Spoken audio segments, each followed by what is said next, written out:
Son las 7 de la mañana con 32 minutos, 7:32 minutos. Esta mañana nos acompaña Max Alegre, politólogo, importante analista de nuestro país, con quien vamos a conversar sobre temas específicamente de lo que significó estos resultados de la elección de los representantes, de las autoridades, de los gobiernos locales, de los gobiernos autónomos descentralizados.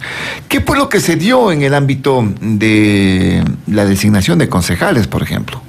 ¿Cómo se puede interpretar en este caso que el alcalde que gana la elección, el doctor Jorge Yunda, tenga 3 concejales a su haber, pues? Y la segunda en opción, en este caso la candidata Luisa Maldonado, obtiene 9 concejales. Lógicamente que son listas indistintas, ¿no? Se vota por concejales y se vota por alcalde. Pero en definitiva, ¿cuál es la interpretación que se puede dar? Y el resto de participantes de otros candidatos igual tuvieron 3, 4, me parece que la Izquierda Democrática, y el resto Centro Democrático 3, y así por el estilo. Hola Max, ¿qué tal? Muy buenos días, bienvenido. Osvaldo, muchas gracias por la invitación y un saludo a toda la audiencia. ¿Cuál es la interpretación que se da en este caso a estos resultados que hemos obtenido respecto a la división de escaños para concejalías en el Distrito Metropolitano? Bueno, hay varios aspectos. El primero es que Fuerza Compromiso Social, que representan al correísmo, la lista 5, sí, claro. Ellos han mantenido su voto duro. No se ha fragmentado la votación de Compromiso Social versus a la cantidad de... O sea, esto es indistintamente de los candidatos que sean, o sea, de los nombres que se hayan presentado. Exacto. Encontramos 4 formas de enfrentarnos a una urna. Primero es el voto duro. Son aquellas personas que votan indistintamente de los candidatos que existan en la lista. Luego tenemos el voto en contra. Son las personas que nunca votarían por tu organización política. Luego tenemos el voto blando, es decir, las personas que votan por diversas organizaciones políticas, y terminamos con el voto indeciso. Es la persona que no sabe a quién votar y siempre se decide justamente al final frente a la urna, frente a la papeleta. ¿Qué pasa con Compromiso Social? Ellos han mantenido su voto duro, han alcanzado el 20%, y las demás organizaciones políticas, frente a esta fragmentación electoral, es decir, a la gran cantidad de candidatos, no han podido aprovechar, no han podido seducir a los electores. Por lo tanto, no es nuevo de que Alianza País o Compromiso Social en este caso haya ganado 9 escaños, han recibido más de 1 millón de votos, ¿sí? Casi han duplicado la votación para concejales de los que ha recibido Jorge Yunda, que no alcanzó los 600.000 votos. Entonces, ellos han mantenido el voto duro. No hay ningún secreto. Es el 18%, ¿no? Más o menos. Sí, alrededor de 20%, de votación de votos válidos, que ha cosechado Compromiso Social, y que las demás organizaciones políticas no han sabido capitalizar, no han sabido seducir al electorado quiteño y en consecuencia también al pichinchano. Bueno, con esta circunstancia, ¿qué podemos señalar? Que el correísmo sigue vigente acá en Quito, donde es una ciudad eminentemente política, digamos, en este caso, y donde se supone que también el tema de el rechazo al correísmo también es fuerte, pues. Bueno, tenemos un dato que nos indica cómo la ciudadanía no aceptó estas elecciones. Por ejemplo, en la prefectura. Si hablamos en términos de la prefectura, el voto nulo son 365.000 votos. Supera por 50.000 votos a los votos recibidos por Paola Pavón. Es decir, ¿qué indica la ciudadanía? O sea, gana el nulo, digamos. Gana el nulo. Por supuesto que Paola Pavón es la legítima vencedora, porque existe el artículo 147, numeral 3 del Código de la Democracia, que indica que una dignidad sería anulada cuando la suma del 30%, ¿no? Cuando la suma de los votos nulos supera a la suma de los votos de las dignidades. Es decir, si todas las dignidades para prefectura en este caso no alcanzaran al porcentaje de nulos, ahí se anularía la dignidad. Eso es lo que dice el artículo 147, numeral 3 del Código de la Democracia. En este caso, los votos para la dignidad de prefecto supera ampliamente, la sumatoria supera ampliamente los nulos. Pero si vamos a nivel individual, más de 54.000 personas anularon su voto. Sí, es la diferencia que tenemos entre los votos nulos versus los votos de Paola Pavón, de la prefectura. Entonces, ¿qué nos indican los votos nulos y los votos blancos también en el tema de concejalías? Por eso es que el candidato Juan Zapata ya desistió de apelar la elección también, en este caso. Claro, el tema de Sí, el tema de las apelaciones, de no aceptar los resultados, es un tema incluso hay candidatos que han apelado a decir que hubo fraude en las elecciones. Siempre hay que presentar pruebas, ¿verdad? Siempre hay que presentar pruebas ante el Consejo Nacional Electoral, ante el Tribunal Contencioso Electoral, ante las dos instituciones del Poder Electoral. No se han presentado pruebas, por lo menos en el caso de Pichincha. Recordemos que hay 14 parroquias en el país donde se van a repetir las elecciones. En Esmeraldas hay varias. El próximo domingo, ¿no? Exacto. Son 14 parroquias donde sí se ha demostrado que no hubo... No que no hubo fraude, pero sino que no fueron que no estuvieron las condiciones dadas para el desarrollo. En algunas de ellas y gente que se metió... Como en San Lorenzo, claro, por ejemplo. Quiso quemar las urnas, las papeletas, bueno, pero hubieron incidentes, ¿no? Exacto. Que meditaban en este caso. Vea que el propio Jaime Nebot está señalando que en la provincia de Los Ríos, por ejemplo, existe un descarado fraude electoral. Bueno, ahí hubo varios problemas, ¿no? También el candidato Galo Lara ha demostrado su inconformidad con el tema de cómo ha actuado el CNE en la provincia de Los Ríos. Bueno, básicamente en todas las provincias siempre se presentan problemas con el Consejo Nacional Electoral. ¿Qué sucede con el Consejo Nacional Electoral? Siempre en época electoral, siempre en las elecciones se pone a prueba su capacidad política, su capacidad técnica, su capacidad logística. Estas elecciones para el Consejo Nacional Electoral yo considero que fueron muy complejas, primero porque las autoridades han cambiado durante la agenda electoral. Es decir, hace muy pocos meses se posicionó el Consejo Nacional Electoral. Entonces, dentro del calendario electoral hay un cambio de autoridades, eso es problemático. Otros problemas también que han presentado el Consejo Nacional Electoral es la diferencia entre su presidente y los consejeros, que esto también es público. Todos han salido a hablar de que no hay una buena relación entre ellos. El exceso de candidatos, la fragmentación electoral también ha afectado porque el Consejo Nacional Electoral, si bien es el órgano que organiza las elecciones, tiene que enfrentarse y lidiar con todas las organizaciones políticas, sí tiene que darle respuestas y soluciones a todas las organizaciones políticas.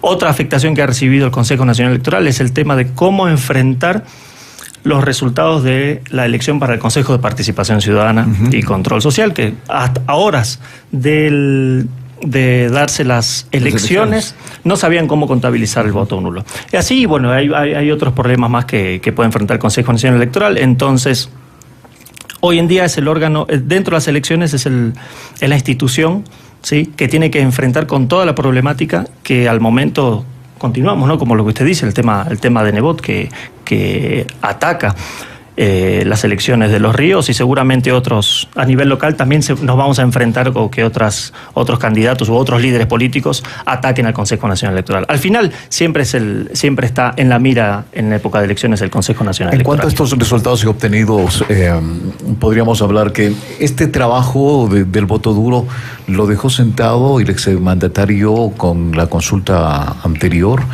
que se generó precisamente en el 2018, logró un 30%, algo más de porcentaje, y haciendo la campaña solo, ¿ah?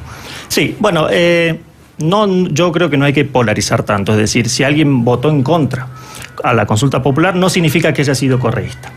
Sí, hay gente que puede haber votado sin haber sido correísta, votaba porque no estaba en contra de la consulta popular. Entonces, hoy sí podemos determinar que aproximadamente el 20%, estamos hablando de Quito y de Pichincha, ¿verdad? Sí. Recordemos que, por ejemplo, Compromiso Social, los correístas han ganado solo 2 prefecturas, Manabí y Pichincha. En Manabí, por ejemplo, no han ganado ninguna otra alcaldía, ¿no? Entonces, donde se considera que era el bastión de Alianza País y hoy de Compromiso Social. Entonces, hoy 20% es el voto duro el que representa al correísmo. Y si analizamos otras elecciones, encontramos que 20% es un tercer puesto tranquilo para una elección. Recordemos cómo fue Rodas Barrera, casi 60-40, claro, o sea, con más de 850.000 votos. Y hoy Jorge Yunda recibe 300.000 votos. Es decir, 1 de cada 5 personas que votó por Jorge Yunda y por Paula Pavón. Y si vemos el total del electorado, todos empadronados, 1 de cada 7. tanto para Yunda y tanto para Paula Pavón. Las circunstancias y las condiciones con las que se da en este caso estas elecciones es el gran número de candidatos, ¿no? Esa atomización que tenemos en el aspecto de candidaturas. En Quito, 18 candidatos, en otras partes 22 candidatos a las alcaldías, 17 candidatos a prefecturas. La ciudadanía sin saber qué hacer prácticamente con una papeleta. Sí, la fragmentación es una problemática que enfrentó esta elección, pero también nos tenemos que poner a pensar de que todo esto está dentro del marco de la ley. ¿Sí? Yo creo que más importante con respecto a si hay muchos candidatos o no es la calidad de los candidatos. ¿Sí? Si tenemos muchos candidatos que no tienen experiencia en la función pública, en haber ganado elecciones populares, si no tienen los estudios referentes para enfrentar una concejalía, una prefectura, una alcaldía, el hecho de que no haya candidatos preparados, eso afecta mucho más que haya muchos candidatos. Yo tengo la seguridad de que en la próxima elección va a haber incluso más candidatos. Porque te lo permite la ley. Te lo permite la ley. Si bueno, siempre y cuando no existan reformas, porque se está planteando en este momento llevar adelante reformas, que sí se lo puede hacer, tiene que ser un año antes. Claro, pero las reformas implicarían, por ejemplo, reducir la cantidad de organizaciones políticas. Porque si una persona o un colectivo tiene una organización política, recordemos que pueden ser organizaciones políticas nacionales, provinciales, ¿sí? Parroquiales. El Código de la Democracia nos da un gran abanico de opciones para poder montar o poder instalar una organización política, con solo el 1.5 de las firmas del padrón electoral. Entonces, Y el sistema también de verificación de firmas y todo esto. Pues, ¿no? Sí, ahí hay... Ha habido un escándalo al respecto de las firmas igualmente. Ahí yo quiero aclarar, recordemos que en el 2012, cuando se hizo esta evaluación de las firmas aquí en el Centro de Exposiciones Quito, donde había 750 computadores y se establecieron realmente las personas que habían firmado o no habían firmado por una organización política, había gente que estaba en 3, 4 organizaciones políticas. Luego de ese proceso, los ciudadanos podíamos ver en línea si estábamos afiliados a una organización política o no. Sí. Hace pocos días escuché a la presidenta del Consejo Nacional Electoral que decía que por pedido de las organizaciones políticas, por un recurso presentado al Tribunal Contencioso Electoral, esta opción de que la ciudadanía pueda ver en línea si estaba afiliado a una organización política o no, fue desactivada.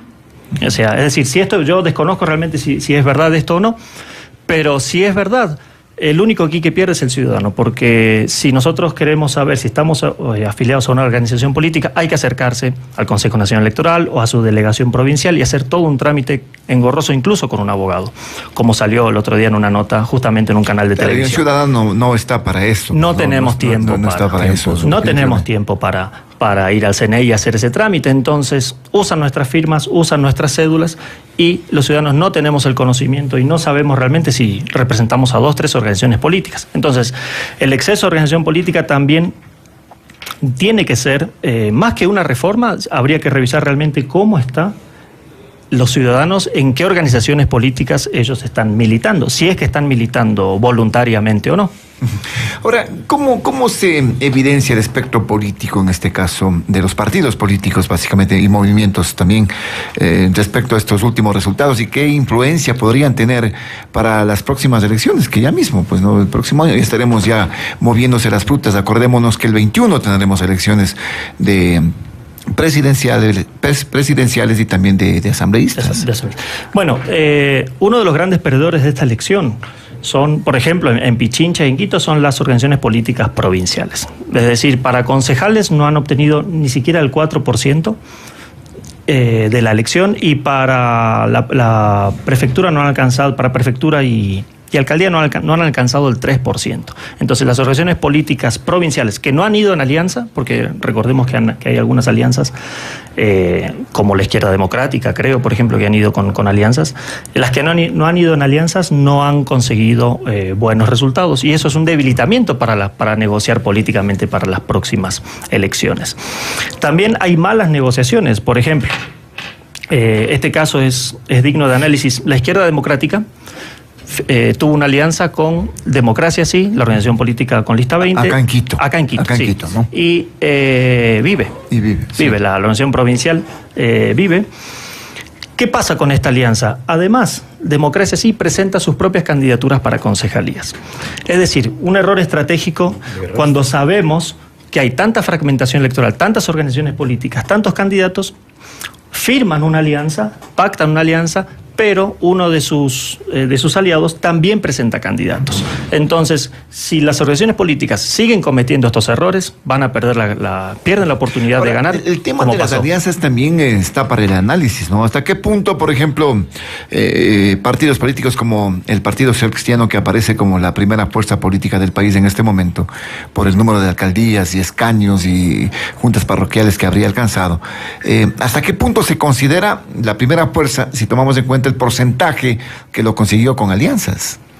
Sí, a ver, las alianzas, las organizaciones políticas nacionales obtuvieron más del 73% de las votaciones, es decir, las alianzas no han tenido un peso específico muy gravitatorio y además han perdido credibilidad. Recuerdo, por ejemplo, el caso de Cabrera-Carrasco. Cabrera para la elección de Cuenca y Carrasco para la elección de prefecto en Azuay en el 2014. Muy poco tiempo después de haber ganado las elecciones ambos, se disuelve la alianza. Es decir, las alianzas solamente tienen un objetivo electoral. Entonces pierde credibilidad, porque supuestamente al haber alianzas suman los votos, suman a sus partidarios. Y la alianza no debería ser solo electoral, sino también ideológica. Si no, no se sostiene en el tiempo. Entonces, las alianzas... En esta última elección ha habido hasta alianzas contra natura, pues. Sí, han habido realmente movimientos progresistas que se han puesto de acuerdo con el Partido Social Cristiano. Lo que dice, o con Creo, lo que dice definitivamente lo que está señalando Max, que acá no hay una consistencia ideológica. Lo que se intenta es tratar de llegar y captar el poder simplemente de esa manera. Sí, y el tema de la ideología es un problema, ¿sí? Porque afecta directamente el tema de las alianzas, el tema de que hoy cualquiera puede ser candidato, ¿sí? Si analizamos, por ejemplo, otros temas, por ejemplo, los políticos hoy no tienen formación, no tienen capacitación. Se está hablando, lo que usted decía, de reformar el Código de la Democracia. Yo creo que una de las reformas básicas que no se ha hablado, que no se toca, es el tema de la capacitación y la formación a un precandidato o un candidato.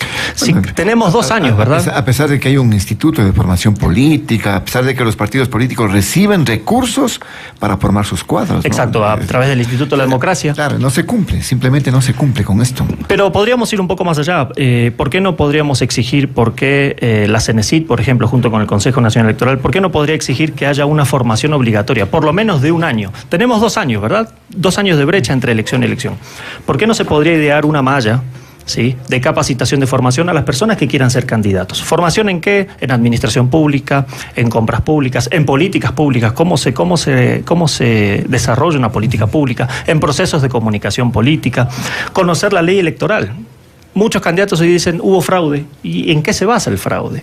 O las elecciones no estuvieron bien hechas. ¿Y cómo sabe que las elecciones no estuvieron bien hechas? O cómo sabe que no se llevó el debido proceso, porque no hay conocimientos de ley electoral. Entonces, yo considero que una de las reformas que tiene que tener el Código de la Democracia es que todo candidato o todo precandidato tiene que cumplir con una formación. Pero no una formación de su partido político, porque hay muchas organizaciones políticas que dicen contar con formación política, pero no la tienen, o la tienen solo desarrollada para sus militantes. Para su núcleo. Eso iría en contra de lo que dice la Constitución, la libre participación de los ciudadanos que tienen el derecho de elegir y ser elegidos. Con solo 18 años, como indica, y presidente a partir de 35. Deberían haber reformas que impliquen inclusive la propia Constitución, en ese sentido, ¿no? La propia Constitución, pero igual nos vamos a seguir enfrentando a más organizaciones políticas, a más candidatos sin preparación técnica, sin preparación política, a más fragmentación electoral, y por lo tanto que los candidatos ganen con 10, 15 o 20%. Hay una ponencia de uno de los consejeros, en este caso, que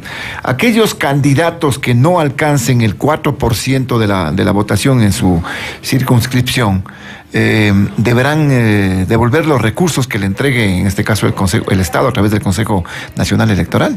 Eso podría frenar esa apetencia que se tiene por ser candidatos, pues. Ahora, ¿qué pasaría? Yo siempre planteo esto cuando converso, cuando voy a entrevistas. ¿Qué pasaría si tuviéramos 1 o solo 2 candidatos? Esta vez tuvimos 18 y todo el mundo coincide de que fueron muchos. Yo pregunto, ¿qué es muchos? sin qué o qué número está bien. No sabemos qué número está bien tampoco. ¿Qué serían 5, 6, 4? ¿Qué pasa si esto genera tanto miedo y genera tanto rechazo que solo tuviéramos 1 o 2 candidatos? También estaríamos en problemas, estaríamos del otro lado, porque no tendríamos a quién elegir. Entonces yo creo que estos cambios y estas propuestas son de forma, pero los problemas de fondo, los problemas electorales, las organizaciones políticas que se enfrentan y que enfrentamos todos con respecto a la participación política, yo creo que son mucho más de fondo y estos son alternativas que se plantean, pero son de forma nomás. Otra forma para frenar tanto candidatos de pronto que no sean auspiciadas o generadas con el presupuesto del Estado, de los ciudadanos. Claro, también, como sabemos, las organizaciones políticas nacionales, solo las organizaciones políticas nacionales reciben un fondo partidario. Y luego, en elecciones, todas las organizaciones políticas reciben un fondo para que este fondo sea equitativo, que se utilice en medios de comunicación. Yo ese sí lo creo acertado, darle dinero a todas las organizaciones políticas para que no exista ese abuso, o quien tenga mayor poder económico, tenga ventaja política. Yo ese sí creo que sea un acierto, pero por ejemplo, las redes sociales hoy no están controladas, entonces cualquier candidato puede invertir $20,000, $50,000 en redes sociales y eso no está controlado por nadie. Entonces todavía sigue habiendo una ventaja para las organizaciones políticas que tienen un mayor poder económico. Claro, y los que hacen un barrido de posibles candidatos también, que son más populares por el tema mediático de pantalla, de medios de comunicación, deportistas, cantantes, etcétera, etcétera, que tienen mucha acogida en ese aspecto, Max. Exacto, o sea, una de las claves para ser candidato y para ganar una elección es ser conocido y que te reconozcan. Luego evaluamos si el candidato tiene una visión positiva, si tiene una visión neutral, si la gente no conoce mucho lo que ha hecho, ¿sí? O cuál es su participación en términos sociales, por ejemplo, si son representantes de colectivos, cuál ha sido su gestión pública en anteriores cargos. Pero uno de los requisitos es ser conocido. ¿Y quién más conocido que las personas que han salido en televisión, ¿sí? En radio, que personas esas son famosas? De las dificultades que tenemos que entonces afrontar. pasan a ser botines políticos por diversas organizaciones políticas porque son gente que son reconocidas. Y al ser reconocidos es más fácil que puedan ganar una elección. Ya han ganado este tema del reconocimiento, que es muy importante para las elecciones. Max, muchísimas gracias por estos puntos de vista que tiene Max, ese importante politólogo que tenemos acá en nuestro país y que hace un análisis así somero, un análisis también profundo de este tema y que está ya en la palestra de la discusión, estas reformas que tienen que darse para las próximas elecciones, que también dicen es una carrera contra reloj. Hay posiciones y posiciones, que se siga con un proyecto que esté en la Asamblea o que se presente un nuevo para que tenga mayor viabilidad. Gracias a Max Alegre, él es politólogo, que, como habíamos señalado, que nos ha dado su punto de vista respecto al tema electoral.